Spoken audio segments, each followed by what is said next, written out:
Good morning, everybody. Welcome to day 3 of a sitting better. Today I have a glamorous assistant. This is my dog Ava. She'll probably pop in and out as we go. So today is all about the rib cage. So let's get sitting. Okay, so by now you can't see my feet because of the dog. Let's go, Ava. Let's go over here, kiddo. Come on, over here. Good girl. So far we have talked about the feet being straight forward, hip distance apart, underneath the knees. We've also talked about that pelvis and getting it in neutral while we're sitting, and that means sitting on the sits bones. Right, so now I want you to get into your neutral pelvis. So I want you to be sitting on those sit bones. Remember, flick the tail out, okay, so that you are sitting upright.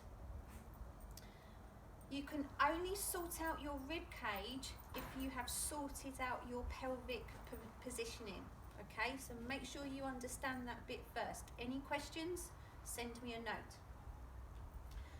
So the problem sometimes that occurs here is that if we don't have the flexibility in our pelvis to try and get ourselves upright, we end up doing this.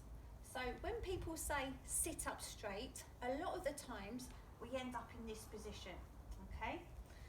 This isn't good for our backs because all we are doing is impinging the back and flaring the rib cage out, all right? So you can see what I mean there. So just get your thumb and put it, or your fingers, and put them on the lowest rib, okay?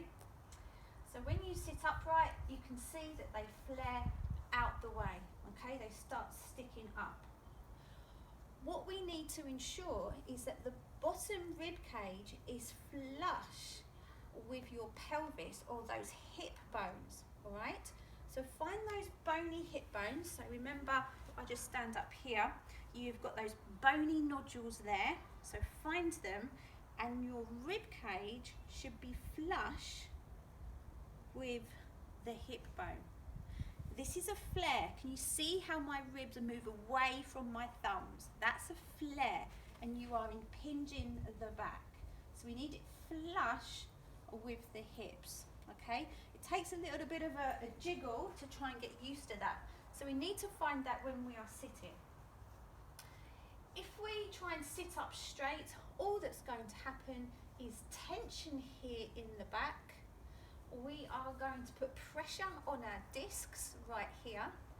It's going to impinge our breathing, okay? And breathing is so important for general well-being, feeling relaxed, and also activating the core, because this area here is where our diaphragm is connected, all right? So we need to look after this spot here. Also, if we flare the ribs, we are elongating the core musculature, which it doesn't work optimally, okay? So your lesson for today is get your ribs flush with the hips as you are sitting. For some of you, that may mean that your back rounds over, and this is all part of the alignment puzzle and sitting well. Don't worry about that for now.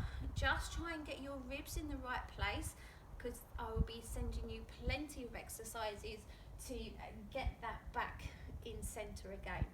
So day 3, ribs flush with the hips, no rib flare, okay? See you later, bye for now, and it's a bye from a nice relaxed dog in the sun. See you.